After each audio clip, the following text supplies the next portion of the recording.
welcome back to Bridgend Political Hour. I'm back in. I'm not back in my own home. I am in my new home, in my new flat. So this is my first live stream from the flat, and hopefully I'll start doing some more, bringing some more. I'm trying to line up some for next week, for next Sunday. But it's good to be back. I was very nervous before this live stream started, but we're back now. A little bit of housekeeping. I'm fine. I've been in my flat now for nearly 2 months. I know it sounds a little ungrateful, but I'm not really settled yet. It doesn't feel like my home yet. I'm hoping it does at some point. It's something I just have to get used to. It's small, it's little, and as you can see, this is my front room. There we go. Get that back in. Get it centered a bit better. There we go. Anyway, it's been a while since I've spoken to you. I believe last time was the budget earlier this year. That was fun. I had a few technical issues on that live stream, but we're back again. Today I've got Amanda Williams. I'm going to bring her on in a little bit. She's not quite there at the moment. She's in the waiting room, but she's getting ready. So I'm going to start with a little bit of advertising. Let's bring it in here. Are you looking for something to do with the family, with your kids, on a day out? Well, coming up the 2nd of September, Saturday the 2nd September from 12 p.m, Broadlands Fun Day. Not quite. Oh, it's a bit cut off there anyway. Broadlands Fun Day from Saturday 2nd of September. This is a great event. I've been there a few times myself. It's great, put on by the organisers and all the sponsors. As you can see there, Peyton Jewel Keynes is helping being one of the sponsors this year. There are many other sponsors there. Many people go there, so get there. It's a great day. It's a fun time. £4 entry per person from one to the side. The rides and attractions are free to ride. It's from 12 p.m. till 6 p.m. and even if you stay afterwards, apparently there's some bands closing afterwards. Well, that's what it's written in Councillor Ian Spiller's post there just below. If you have children that don't like the crowds, that have trouble with crowds and that, they do have a quiet hour from 11 till 12 p.m. If you want more information on that, contact Councillor Ian Spiller. He can give you more details on that, or go onto the Broadlands Hub and have a look. I'm sure there's something on there in regards to the quiet hour and the fun days for all the family. It is a fantastic day. They've got lots of food there. There's drinks. They've got an alcohol tent this year provided by Llangawaith Arms, and it's looking like it's going to be a good day. And that's Saturday the 2nd of September. I'd just like to say I'm not being paid for any promotions on this today or anything like that. I do have going next to me my candle, my lavender scented candle that helps relax me, helps calm me a bit, which I got from Easterbrook's brilliant candle shop. And this was actually a home warming present from from Steve Easterbrook. I have bought one myself. It's up by there. That's pink gin and berries. That's something when I'm feeling a bit adventurous and a bit thing. So Easterbrook, thank you for the candle there for my new home. Anyway, I can see she's back now. We've got Cllr Amanda Williams joining us today, so I'll bring Amanda in now. Hello, Amanda. How are you? I'm good, thanks. Yeah, I can hear you now. We couldn't hear each other before. I could hear Amanda, but Amanda couldn't hear me. So we're not sure which end it was. No, I haven't turned my speaker on. I'm using my daughter's laptop, and I forgot about the speaker. Anyway, it's been a while since you've actually been on with me, but you've been on quite a few times with me. Today, I'm actually going to start by praising Bridgend County Borough Council. It's not something I do often. We quite often criticise the things they do, but the school's capital programme, that's what we're going to start with today, and I think it's a really good thing. Capital Schools programme has just been an announcement last week of £1.8 million for Brinterian Comprehensive for 6 new classrooms to help with the growth in the area of Broadlands and Vallaston and everywhere like that, Brinterian area. But it's a programme that's benefiting Coity Primary as well. They're getting an extension to classroom 2.5. Potentially 2.5 form groups, isn't it? Is what they're going to September cabinet, so we'll find out in September. And Monmouth Cumvic in Kenvick Hill have got a 12.8 million expansion plan, and also Kennelly Primary Schools being expanded, Abernavelin and Kennelly Primary being merged into one. And I'm not going to butcher the Welsh school's name. That's going to be expanded onto the old Kennelly Primary site. So it's a good thing that we're actually building the expansions where we need it. Now, we know about Coity, we spoke about it many times. It's been like that since your children started there, and your youngest has just left Coity now, hasn't she? She starts in Brinteg, is it, this year? Yeah, she's just gone, and she's going to comprehensive in September, so I know. It shows how long this fight has been for you to get an expansion of Coity, that you've been fighting for the whole time she's been there. Yeah, and before. I've been a governor since my oldest is 16, and I became a governor when he was 3. So in the old Coity Primary. So it was even with the plans before they laid a brick for the new school, we were saying it's going to be too small. So we've been fighting for an expansion for a long time.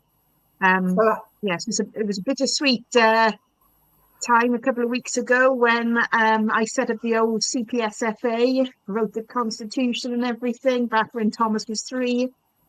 And now I've left that, the PTA, for anyone who wants to know what the CPFSA is our name for the PTA. But I'm staying as a governor there and chair of governors at Coity, but I'm also governor in Brinteg, so I've still got things to keep me busy. I was going to say, so how was it with Coity that the people could see the school was not going to be large enough, but yet the council could not see that, and they admitted afterwards they used the wrong formula when calculating how many children. Yeah, they had, and I used to be on planning committee, on development control committee, and I did work with officers, and we have looked at the figures, and they admitted that the figures were incorrect. We've looked at them now, and there are new figures in the new LDP, and that looks a lot better, a lot healthier, a lot more realistic. Having learned lessons from Coity and from Broadlands, I am more confident that the figures do match. However, I don't think that Coity will still be big enough when it's expanded, because it's only going by another half elementary. And I know year on year, there've been anywhere between 24 and 32 children declined a place, and we'll only be offering an extra 15 places. So I still don't think it's actually going to be big enough. No, and their own projections suggest it's not going to be big enough either. But that was my thinking with Brinterian as well. They're adding 6 new classrooms, which is, what, 1 form group per year, near enough, or just over 1 form group per year if you think 5 years high school, not including the 6th form. Now they're having a large estate built on the old circus field, though. I think it's 900 to 1,000 houses, roughly. That still doesn't seem to me that Brinterian or the surrounding primary schools will be big enough. So, so they're only going to run into this problem again in another 5-6 years. Yeah, and I think if you look at Brinterian and Brinteg and a few other schools, they're very old, very tired schools now. You see a lot of new schools popping up with new buildings, new facilities, new sports facilities, and I think some of our schools are left behind. And I mean, you look at the Brintig has got a beautiful building at the heart of its school, but it's an Yeah, old building and it's not fit for purpose anymore. And you look at Brintillion and the buildings there, um, they're not what we should be giving to our children to educate them in. And and that you that go, was you go to the Vale, you go to places like Barry, and you see some of the high schools that have been built in Cardiff. They're well, phenomenal schools, and I think we need to be looking at that now for our children in Bridgend. yeah. There was a school built about 8, 9 years ago over in Bagland. That looks fantastic, and they've just had Oh, another yes. one in the last 3 or 4 years built on near Margate area, that towards that sort of area, a new school there. But that was the argument used for Heronsbridge, that it's outdated, that it needs modernising, it needs to be upgraded. So and it's going to cost too much. So they're going to build a brand new school for Heronsbridge, which is fine. It's fair enough. That's good. Whether it's in the Oh, right it's place, fantastic. It's it, desperately needed. Again, Heronsbridge is a beautiful building, but it's not fit for purpose for the users. They need something that's modern, that yeah, will be able to facilitate all the different needs yeah, and also be big enough again. yeah. Whether you argue whether it's going to be put into the right place on Island Farm or not is a different matter. It's something that is needed. Um, and I think that's something they have. Bridge and Canterbury Council have been looking at with the building of Mystead Comp, with the building of it's just down the road from me, and I've completely forgot it. Where the old South School used to be, I can't even Oh, remember. But yeah, yeah, I a can't even veteran, remember. like a And veteran. Very, yeah, that's a brand new school as well. Puffcall could Yeah, arguably but ask for a new school the as problem is well. money. I mean, Yeah, we have some old primary schools, some very old primary schools. You look at Oldcastle; they don't have outdoor green space. no, And in this they day and have to go age, down we to we we need. they have to Yeah, go they down should. to You know, Newbridge Fields to play rounders, don't they? yeah, Things like that. It's and but it's the money. Where are we going to get the money to do that? Because I some of well, our older schools are now so worn out and tired that we need to be spending on them too. But it's where's that budget going to come from? yeah, I understand the council. It should be partly responsible, but education is something that's big for the Senate. Something that Labour have tried to champion for years. They've recently changed the curriculum in the last couple of years. They're introducing a baccalaureate system as well, and they focused on it. Our education for the first, arguably, 15 years under the Labour government went completely down. Our PISA scores were dropping year on year, and where we were in the table. Okay, look to turn that round, but you can't just. It's a double-edged sword because you've got to have the money for the new schools, for the modernisation program, but you've also got to have the money for the budgets, which is where we're going to come on to after, which Yeah, perfectly into this.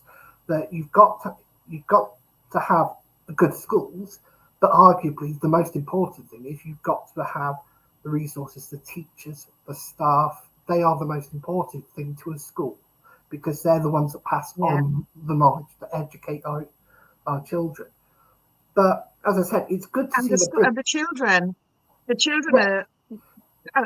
Well, I would say the children are most important in the schools. Obviously, our staff, we have to look after all the staff as well, and their yeah. well-being is crucial and critical to excellent schooling. So I'm just getting some headphones because this is a gaming laptop, and all I can I'll hear get is the Call of gaming part of it.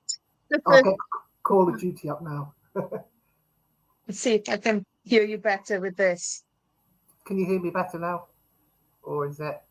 No, I can't. It's not working. I'll have to work out how I get this working now. I'll have to call the husband back. I'll call one of the kids. They'd have a better idea. Yeah, probably. Yeah, Right, let me but see. Yeah, no, it's not coming through here for whatever reason. Right, let me call him back. Sorry. no, it's okay. Yeah, and so it's really good of the council to be doing this. But when we look on the other side of it, as we've just touched upon, they cut the education budget 2% this year. They're looking to do similar cuts over the next 3-4 years, how much of an impact, because I believe from hearing about other government meetings and that, it doesn't come out at 2% that they've lost. It's coming out to roughly about 5% that shortfall that they've actually got, or some schools got about a 5% shortfall on their budget every year. So just a second. Hang on. I'm just going to get the husband to come in here. So it's not a laptop I'm used to. Settings.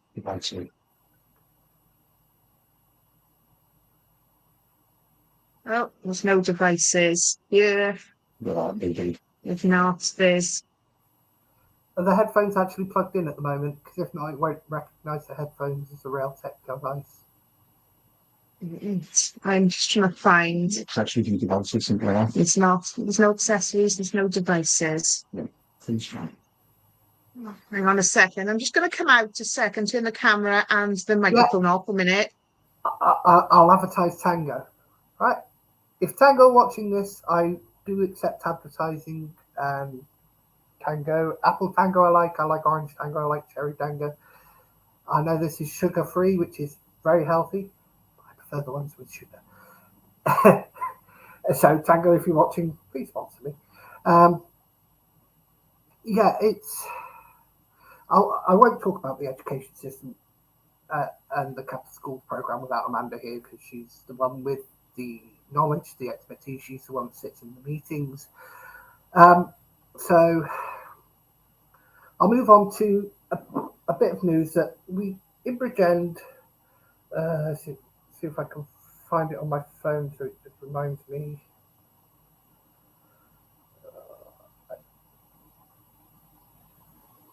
In July, we had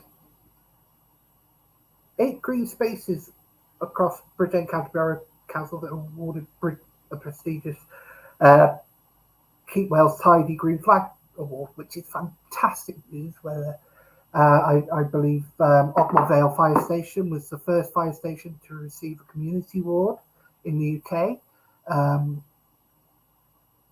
The crematorium over near Singleton's, that's been given a prestigious Green Flag Award. It's great to see that we're getting these awards, that we're keeping things tidy, making them nice for people to look at and to visit, especially at the crematorium. It's nice. Well done to Bridgend County Borough Council. Well done to the community groups that are also helping in keeping these going. There's been a few awards up in my stead, the Welfare Park and Cllr Green Space, or somewhere on there. I can't really remember. I've been reading through it today. I've had a lot to catch up on because I've been away, been off this for a while with everything moving. While Amanda's not here, Amanda did a lot of work for me while I was homeless. She helped me so much. So did Fred Bledsoe, so did Alex Williams. Even just support from Martin Williams, from other members of Bridgend County Independents, not just Bridgend County Independents, but other people from across political spectrum helped me out. Councillor Reese Good. But Amanda, on the final day before I was due to move in, we had a crisis and I was told I wasn't moving in. One quick message to Amanda: within 3 hours it was sorted, the problem was sorted, and I was moving in the next day. So I can't thank Amanda enough for that. It's your counsellors are always there to help you. So if you ever have a problem, just speak to your local councillor or speak to any councillor. They can help or guide you in the right direction. They're always willing to help. They're always willing to put themselves out there and see if they can get the answers. May not always be the answer you're looking for or the answer you want, or it may take a bit of time to get the results or the answers you want, but they do work hard and they don't stop sometimes, especially Amanda. She keeps on at it until somebody listens. Anyway, I'm going to go back to the budgets now because I wasn't going to talk about it without you. You're the governor of Coity, so you can see how this 2% cut has affected the budget of Coity. I want to ask, what does that part of the budget actually affect? Does it affect staffing, or does it affect It's resources? for us as a new primary school, when you have a new primary school, you're basically starting from scratch. And when you've got larger classrooms, you only break even. For us in Coity, we only began to break even on the money we get in for each pupil at 28 children in a class out of 30. So it's very tight. So it meant for many years we were in significant deficit when the new school opened.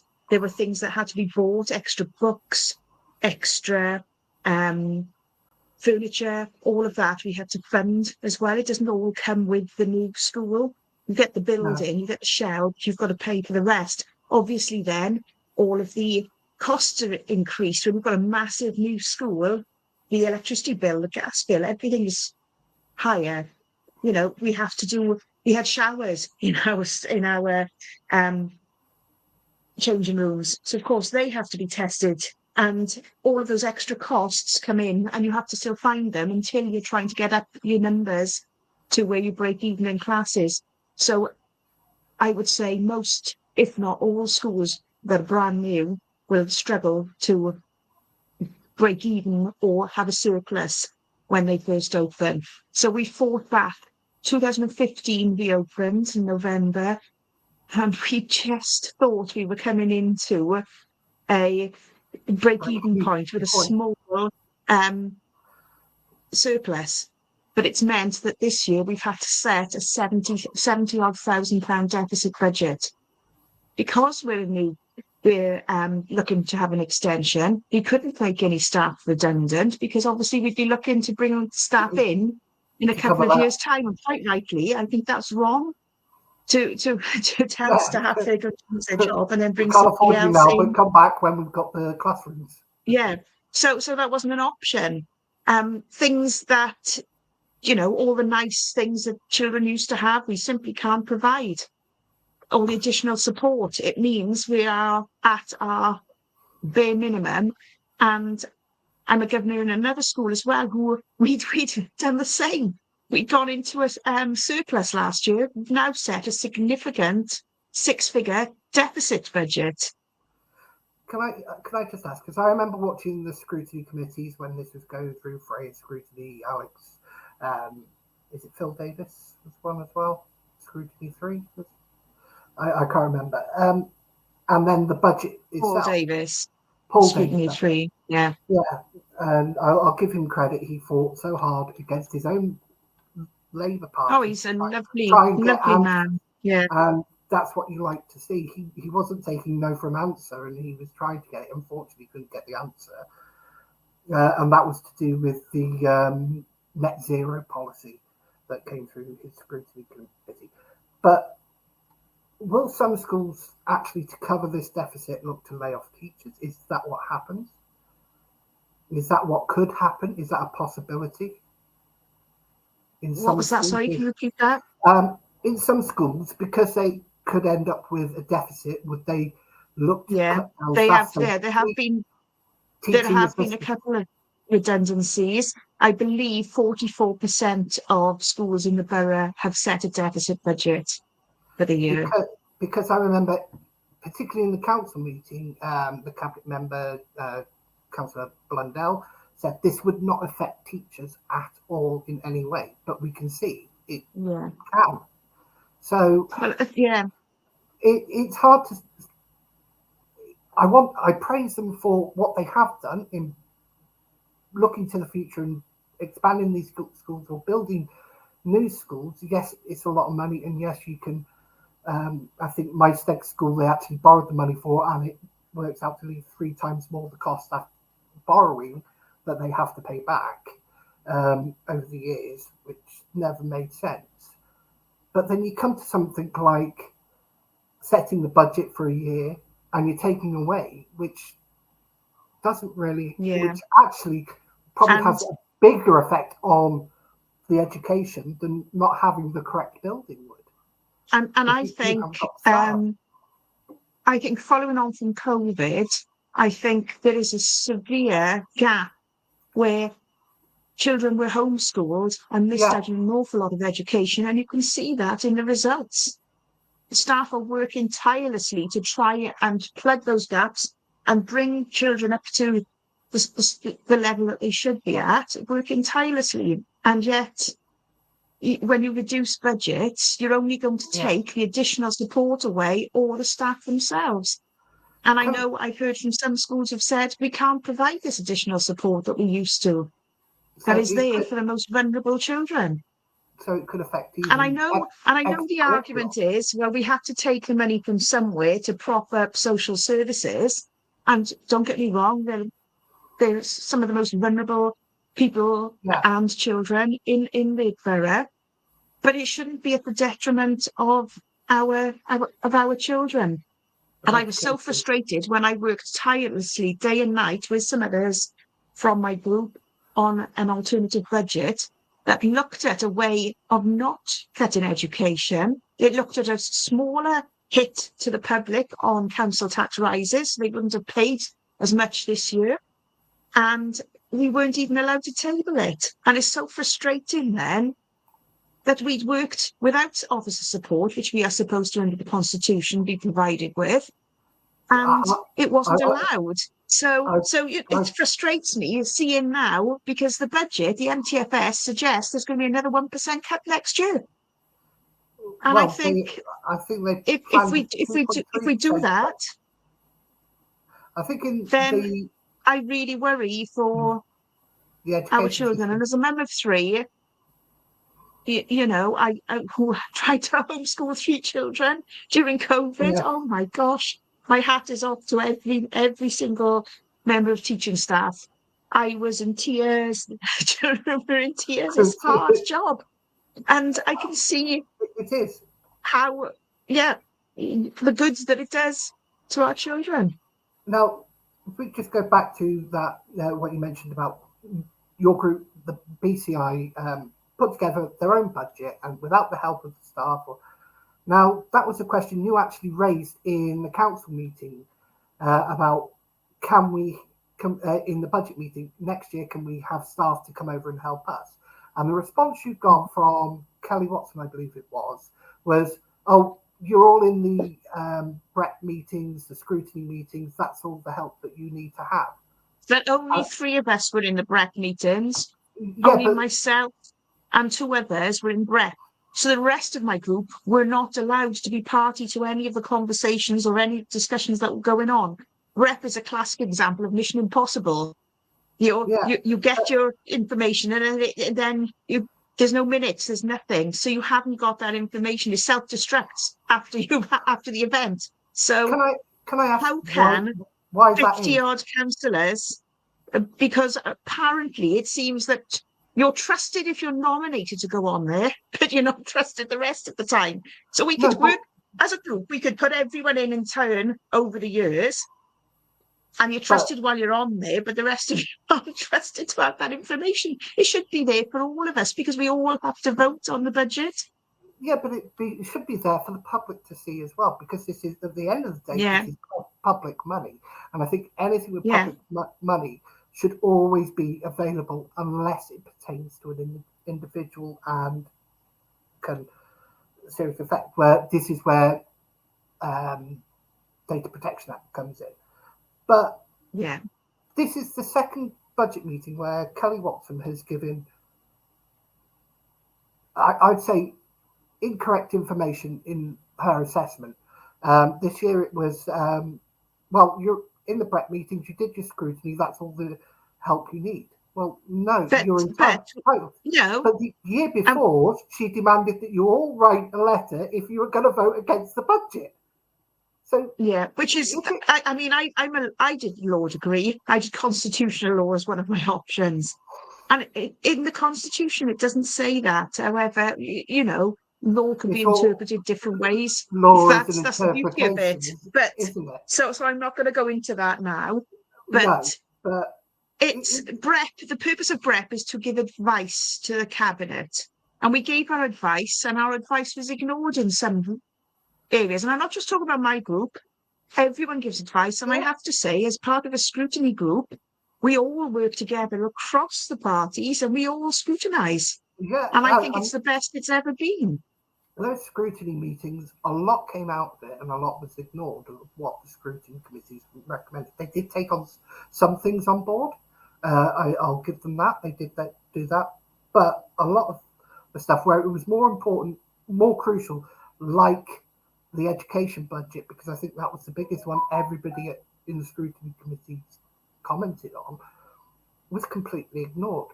Now, it's not long ago that Bridgend County Borough were praising the ESTIM results of some of the schools in the area, how brilliantly they've done.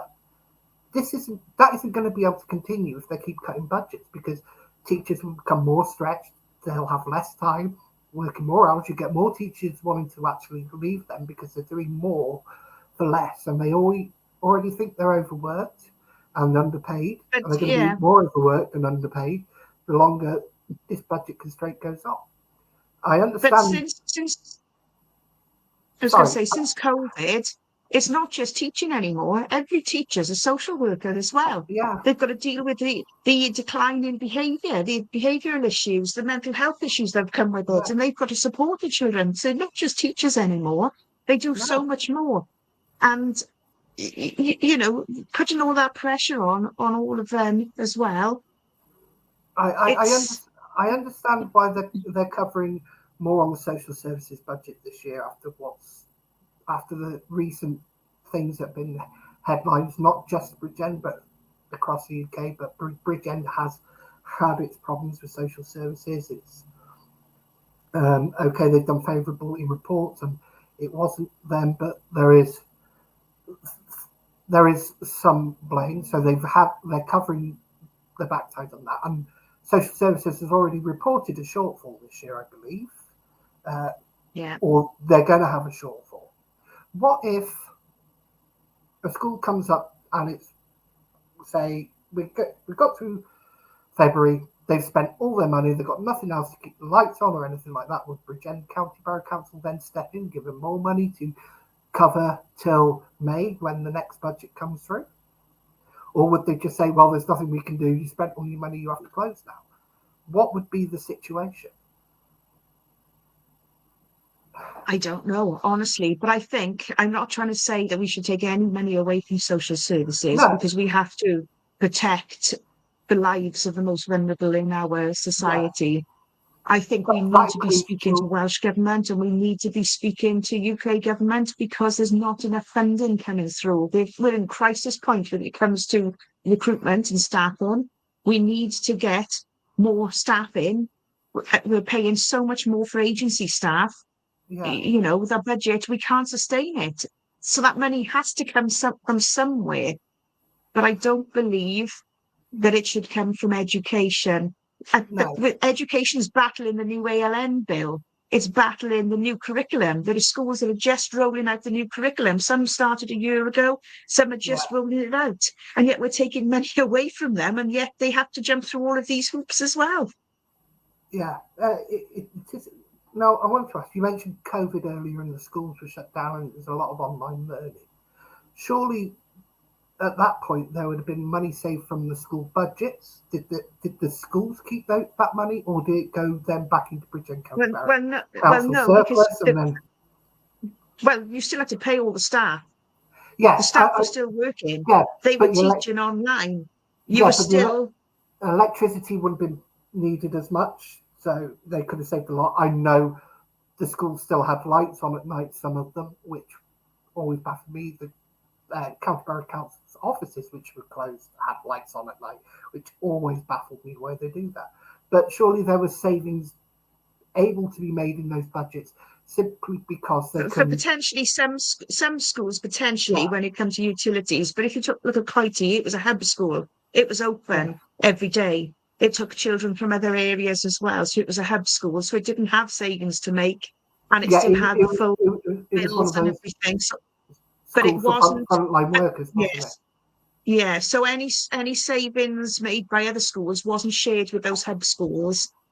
They would have potentially made those savings for their own budgets. Yeah. So potentially hub schools should have got a little bit extra, because they wouldn't have been able to make any savings at all in any area. They could claim back things like sanitizers and any costs, any additional laptops or anything they had to buy, they could claim all that back, but not some of the basic things, Like where others electricity, were making gas. savings. Yeah. Well, they Yeah. would have spent that had they been open, but other schools were making some savings and the hub schools weren't. Yeah. But yeah, But as I say, we'll conclude this part. First of all, good, big positive that the modernisation programme and expansion in these schools are coming in to the county. Well done for Bridgend County Borough Council for that. But bad news is education big budget cut this year. It's looking likely it's going to be cut every year for the next 3 years at least. I'm guessing before we come into another election cycle, it'll be cut, and then when we get to election cycle, suddenly, like they'll probably have money put in. well, Yeah, hey, we've got money. But that's the cynical old me, that is. So we're going to move on briefly to what we talked about. Is about 15 months now since the last election, and yourself, who's been there since 2017, flying the flag for Bridgend County independence in a way. Now there's 13 of you. Is it 13? yes, Councillors all working together as the opposition. You worked in the past with other independents like Alex Williams and Ross Benhill Thomas. Did fantastic. And now, as the opposition, is it actually more difficult? Is it changed from being slightly set back a step, whereas Conservatives were the opposition last time? You're the opposition this time. Is there a big difference? Conservatives were the opposition for a small amount of time, Yeah. but then we did take over as the Independent Alliance as the opposition last time. Yes, it is difficult. I genuinely feel that we sometimes get information last. It's shared with us last. I think that it's very difficult because we don't get invited to all the photo ops that go on and all the events like the golf and that. None of us would have ever had an invite to any of that. The school opening, not that I would have gone to the golf, because whilst it does bring in money, we're cutting everywhere and we need to be using every penny on our residents. We gave 50,000 to the golf. Yeah. So I think it's very difficult because I don't think I'm taking seriously any of my suggestions. I make suggestions and I'm still making the same suggestions 6 years on. So I do feel that. But I mean, I have a good relationship with Ross, the other group leader, and I have a good relationship with Hugh, who's the Labour group leader, and we do meet regularly and we meet with the chief exec. So, I feel like I'm taken seriously with regards to that. But outside of that, as a wider scope, you don't get. Yeah. You don't get. It's not even the credit; it's the voice that you deserve. That the people you represent, or the 13 of you actually represent, deserve. It's their voice you're speaking for, and you're not getting that no matter what.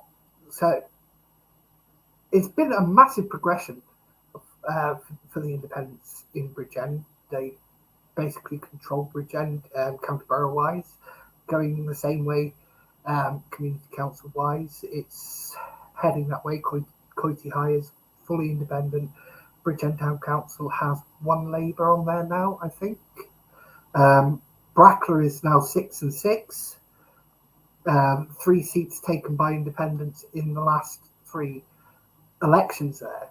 So do you think the central Bridgend has fully turned towards independent voices in local elections, or do you think this could be an anomaly for now? I think from a community council perspective, yes. However, I do have to point out, whilst I wasn't on the community council in Coity Higher beforehand, until this recent election, I know my husband Martin was, and even though then it wasn't fully independent, everyone worked there, no matter what group they were, for the benefit of Coity Higher, and you can't fault what they've done in the last few years for all the community working together. It's fantastic. So I don't think just being independent or being Labour or Conservative is the way. I think we need to have people who care about the community, whoever they are, working together. And that's the thing being there and doing what Is you best, can what you for those feel who is need best it. for the community, and listening to those community voices. Well, That's, I'm just saying, you were on the community council, yeah, so you I was know, there. yes, how you all worked together, and yeah, It wasn't like we were independent and Labour and one Lib Dem.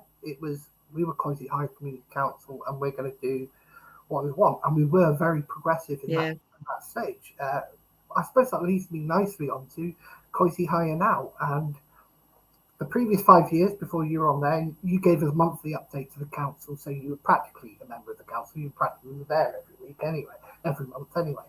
The previous 5 years, we were very progressive. We took over 5, 6 parks. We refurbished 5 of them. One, we got a transfer from Llanmore on Jocelyn Terrace. We didn't need to do anything to it. The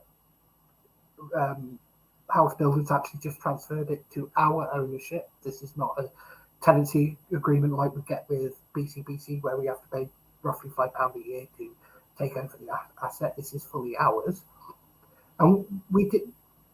Oh, why am I beeping? Sorry, for some reason. so I can't hear it.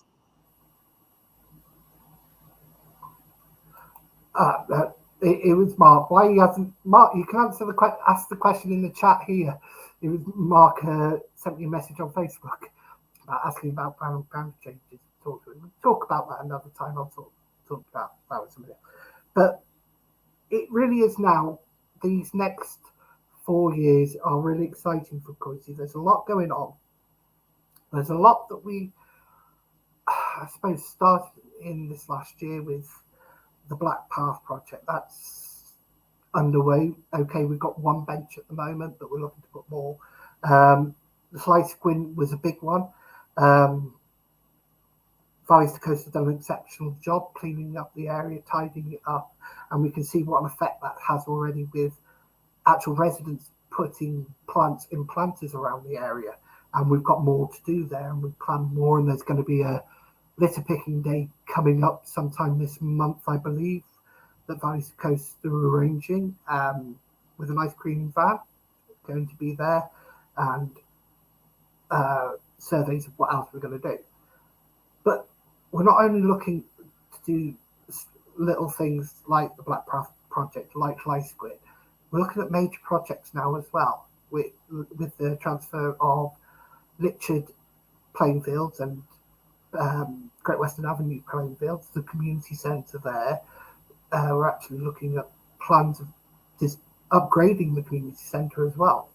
But we've also got stuff on on Park Derwin as well that's coming up, with asset transfer of green spaces there. You've worked a lot, especially with the Persimmon side of it. Do you want to explain a bit more to people watching what could possibly be happening, what stage we're at with them in regards to the transfer of green spaces and parks? We've also missed out Tremor Castiff and Garrick Castiff, because I've been trying for 7 years to take the green space there, because BCBC had the money over 2 years ago for the play parks, and there's been a delay there because the footpath hadn't been put in, and then other delays. So I had a couple of years back had agreement that the community council could take that land and put the park in, so it would be done quicker. So I'm still in talks with them about that, and hopefully we can get a park there, because I feel so sorry for all the children stuck there, because there's nothing for them. They're playing in the streets, and parents are telling me, they're diving out the way of vans and cars. There's nowhere for them. They're isolated. They have to cross the link road to get into Coity to play in the very small park in the village. Yeah. So there are better parks. There's more parks in Park Derwin. So we've been meeting with Persimmon. I've been meeting with Persimmon since 2017, monthly. We've now got a bigger group of us meeting with them. And we're looking to take over all the play parks from them directly, so they don't, and some other areas of land, so that we bypass BCBC, obviously with BCBC's agreement, so that it's at reduced cost to BCBC, and it's done quicker for us, that we can then upgrade some of those parks, because the first park in Park Derwin has been there for so many years now, wooden park, it does need some work to it. There's Yeah. nowhere for older children to play. There's they're all swings and climbing frames and slides. We need some facilities for older children. Looking at the sports pitches, looking at getting them into use for sports. And then that, like you said, Litchard Park and down in Great Western Avenue. I mean, I grew up in Litchard and I used to play many a time on both of those pitches, and they haven't changed much since then at all. We'd like to turn the community centre into a proper community hub that's accessible for everyone, that's got enough facilities that everyone can use it. As a mum of three footballers, 2 boys and a girl, girls' football is so important now. I would have loved to have played football as a child. I was always stuck with my brother's mates playing anywhere I could, but there wasn't the opportunities for me. But there are now for girls, and it's fantastic. So we need to be making sure that our children have places to play sports. Many a years we'd be down Newbridge Fields fishing balls at the river because there's, on the bumpy pitches with the boys. And quite often you go for weeks and weeks, if not months, where the pitches would be waterlogged, nowhere to play. So what we're trying to do is bring 5 or 6 sports pitches into great, so for the community, but in the community, really. So you've got the opportunity for a lot of local teams to be able to play football, not have their matches postponed because they've been rained off or they're waterlogged. You want to spend some money in making those pitches playable as best as they can be, allowing clubs who want to progress in the leagues the facilities that they can then progress, because there's a requirement that you have to fencing around pitches as you get up certain leagues, making sure we have enough changing rooms that are state-of-the-art, brand new changing rooms for children and adults and our referees, so that there's enough for everyone to go around. And then also community hubs where people can meet for a meeting, a coffee, knitting club, whatever. You can have spaces for children's play areas, creche, whatever, so that it's there for a real community hub. Because I think it's been closed for so long now, that community centre. We've got nothing like it in the area. We need to give back to the community and give them somewhere that they can call their home and their hub. I think and it's so exciting. We're working with the FAW. We've had some meetings with them and local clubs. Oh, it's fantastic what we can do. I'm so hoping we can achieve this. It's exciting times. It certainly is one of the largest projects the community council is taking on, with all these transfers of the sports fields, and we're doing it all trying to do it all in one term, really. For the long-term future of the community, and to keep those green spaces away from LDPs and other things that could end up being built on it. Because at one stage they were looking possibly building the school on the new school that is where the Welsh school in Bracknell was. They were looking to move it onto there at one point because there was problems somewhere else. But that didn't happen. It was just floated around. It wasn't going to be taken up because the Save the Field campaign stopped it being built somewhere else, and they considered that as one of the areas. And by taking it into the community council, it means we can't actually build on it and put houses on it. We have to keep it for sporting activities. The same with Great Western Avenue. So that keeps green spaces, which are much needed for the community, and that's what we're looking to do. Community councils are very limited on what we can actually do, but we can do this. But we've got more than local clubs, because Asset Transfer is a club. Most of these clubs have got volunteers doing all of their roles. It's a small team of volunteers trying to make ends meet with the small amount of subs that they're taking on children and adults for matches and for Shire. So it'd be nice to give back and give something that's accessible for everyone to use. Most of the money they collect is for pitch fees and for insurances, because they need insurances, and they try to get sponsors for kits. but most of the stuff they collect is for insurances and pitch fees. We're trying to help ease that burden a little bit. We can't ease it completely. We wish we could, but it's not something that's feasible. But we're hoping to ease it a little bit and have somewhere permanent for them to play sports, to have fun, to run around, get the exercise, and not just for them, but for kids to just go down and kick a ball on a field, or for people to just go exercise, have a nice walk. Because you get a lot of people walking dogs around Richard playing field. So I'm guessing you do around Great Western Avenue as well. But it's good to actually see this. We did what we did in the first 5 years at Coity when I was there from 2017 to 2022. We did our play parks, we did updating our Christmas lights, actuated speed signs and other bits.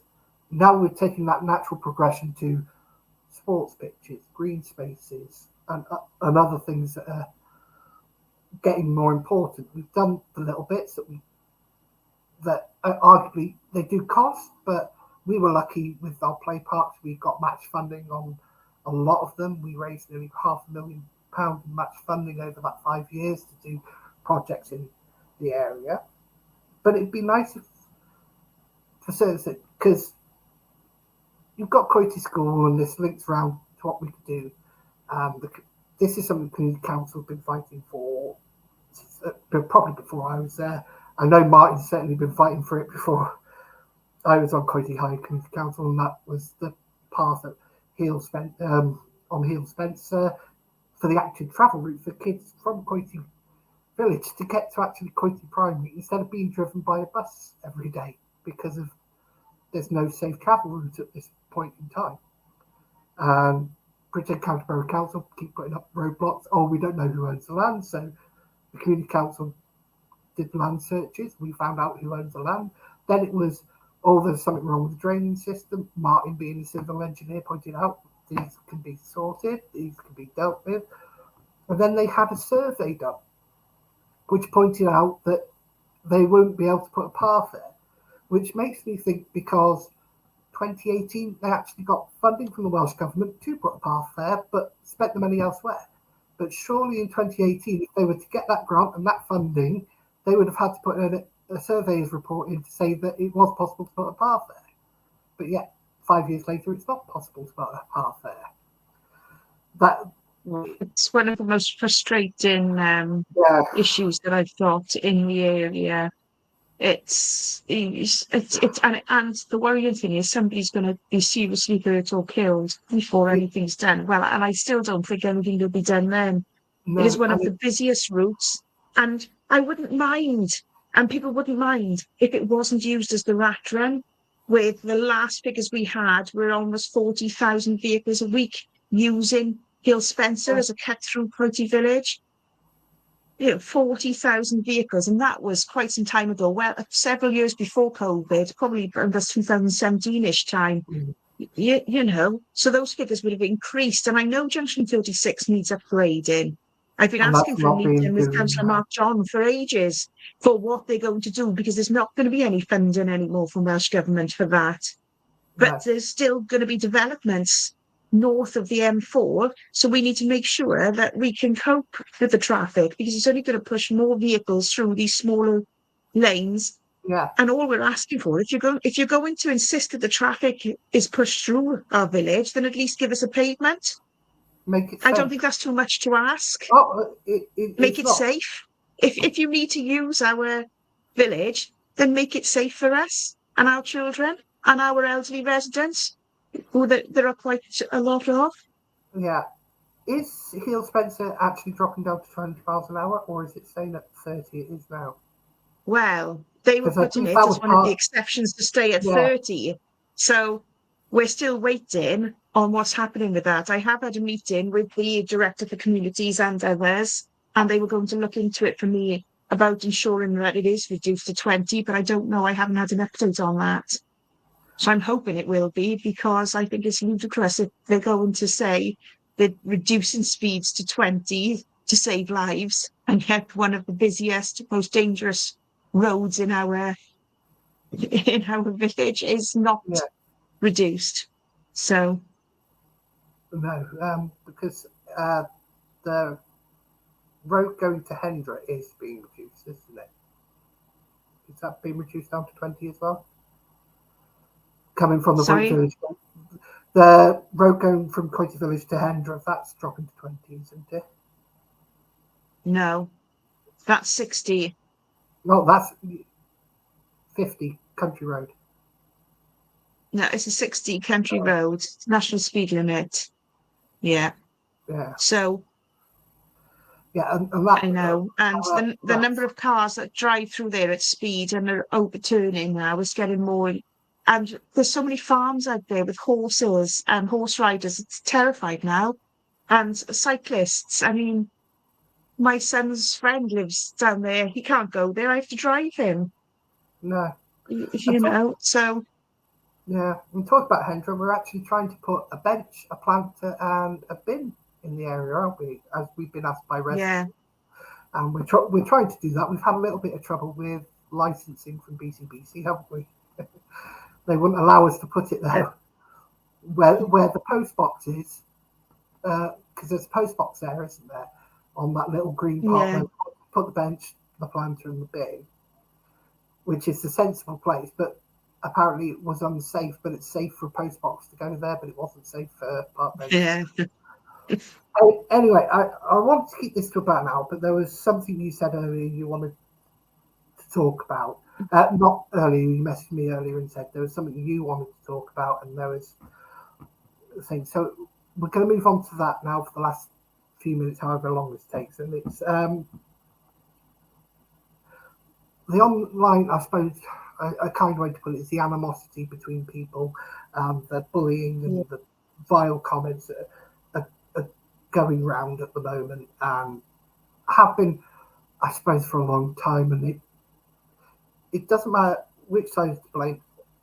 Each side, every side politically has said something and done something that they wouldn't do in ordinary life, but it's like people get behind a keyboard because they think it's still partially anonymous, even though everybody knows who you are. Yeah. But it actually is starting to escalate. We know the big councillors in the past that have suffered it. We've seen councillors not continue. I didn't suffer this last time round. I'm suffering it now. I'm not in most of the groups on Facebook. I'm in the groups that I'm linked to in the area. I'm not in most of them. I'm still sent screenshots where people I've never met, never spoken to, never commented on a post, never contacted, never had a conversation with, and they're calling me things and saying I'm doing things and that. And so people are sending me screenshots. And I just think, why? Why are people doing that? But I'm not saying from one particular group. I think everyone has to stop all of this commenting. But I've had, for me personally, I've had somebody saying they're looking through my window. I have 3 children. Yeah. That's my priority in life, is my 3 children. And I don't think it's acceptable for anyone, politics aside, for anyone to have somebody looking through your window when you're at home with your children. I've had somebody saying my husband is away all week, so basically I'm home alone with my children, which is nonsense. Gosh, I'd have peace and quiet if he was away. All I get is him nagging every night. But again, that's safeguarding my children. But what has absolutely tipped it over now, and we've, as a group, had meetings with the police, and we've had meetings with senior officers, and I know other people from other parties are getting the same thing, that it is constant, that some of the abuse, that it's gone so overboard that overnight on the 10th of July into the 11th of July, somebody came onto my property with what must have been a significantly large knife and stuck that knife in my car tyre, the only car tyre that wasn't covered by my CCTV, which has since been amended, whilst my children were sleeping. And I don't go on these groups. I don't slag anyone off. I don't criticize anyone. I stay out of all these fights. And I know I'm not the only person from other groups, other parties, who've had the same thing happen to them. And this has got to stop. Everyone jumps on a bandwagon when celebrities die and say, be nice, be kind, but they don't practice it.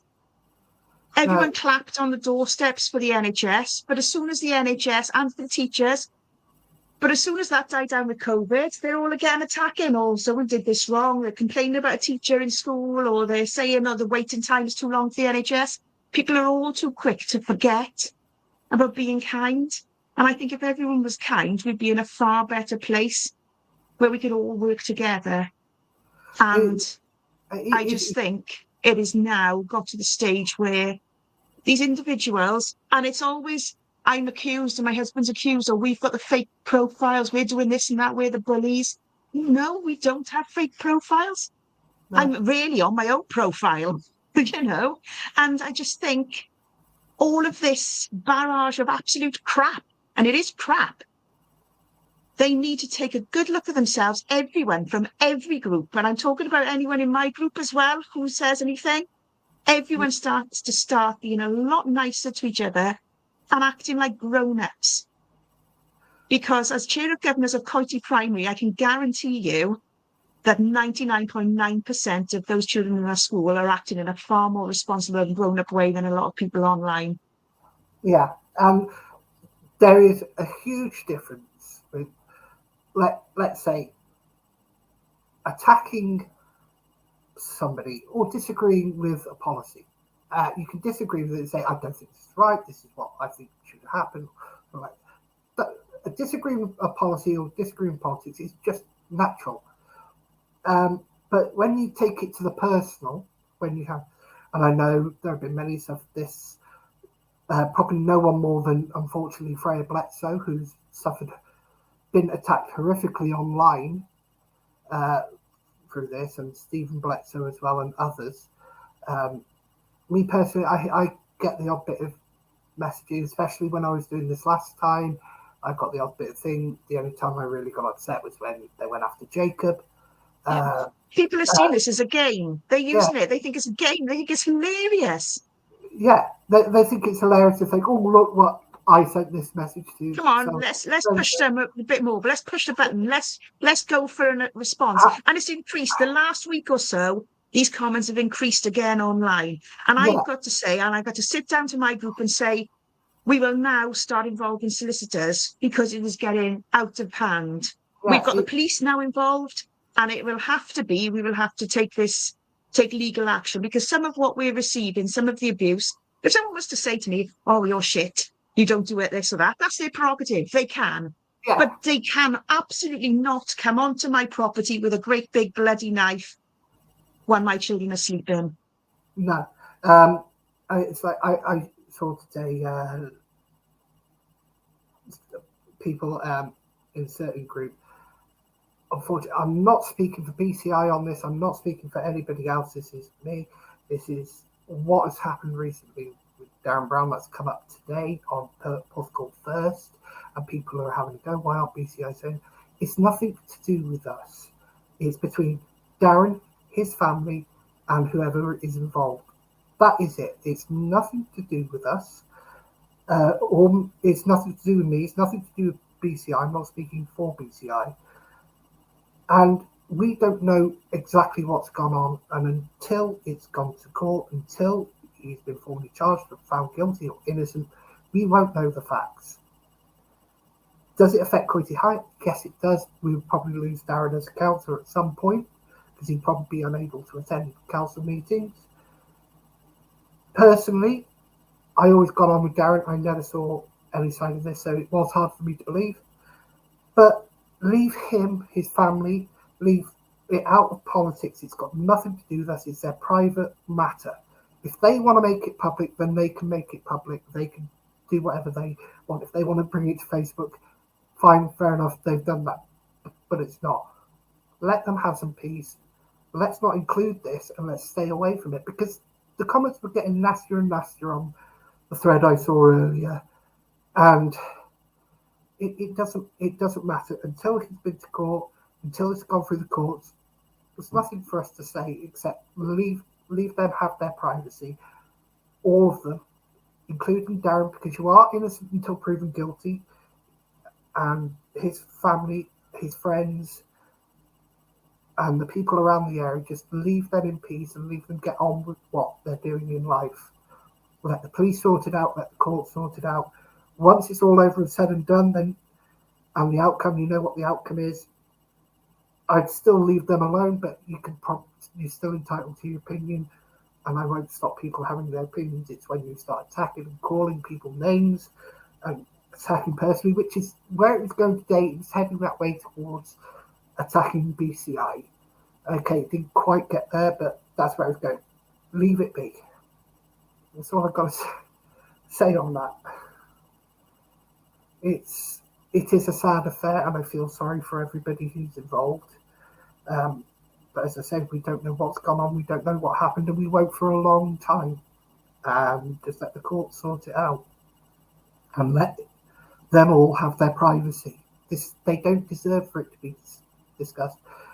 Any of them at the moment, especially any victims of what's gone on, they certainly don't need this. So just let them have their peace and let them get on with what was probably a tough time as it is. They don't need more. They don't need things aimed at Bridgend County Independents to rile Bridgend County Independents up to get into trouble and things like that and to say something. So anyway, I'll leave it there with that, because that was what was coming up today. That's what I saw was coming up today. And nobody had really addressed it. And I just wish people just leave it alone and let it play out as it is. Anything to add, Amanda? Sorry? Anything to add? Sorry. No, I'm there. Yeah, just thank you for inviting me today to speak to you. Well, it's been a while, and I'm glad you're settled now, and I've been able to assist you as well. Yeah, you missed the first start, and I said I don't want to sound ungrateful, but while I've got my new place, which is great, fantastic, I expected this sudden weight to be lifted off my shoulders after coming out, and it just hasn't gone yet. I haven't settled completely. I'm hoping I will get there. I've got my curtains up now, so it's bit by bit. It just doesn't feel like a home yet. But I know I'll get there. It's just going to take some time to get used to another living situation again. Thank you for coming on, Amanda, and thank you for everybody who watched today. I believe I was up to 5 people watching at one point. Get there slowly. I may be having Brackler community councillors on next week, so that should be fun. I know Lisa Lewis has agreed, and I promised she will not get kicked off the stream. So, so hopefully we'll have a few Brackler County community councillors on to talk about what they're doing in their area. They've just had their community centre upgraded. There's thoughts on something happening with the park as well. It'd be nice to know what's going on in the community in Brackler. So once again, thank you, Amanda, and thank you everybody for watching. Have a good evening. Thanks, Luke. I'll speak to you soon.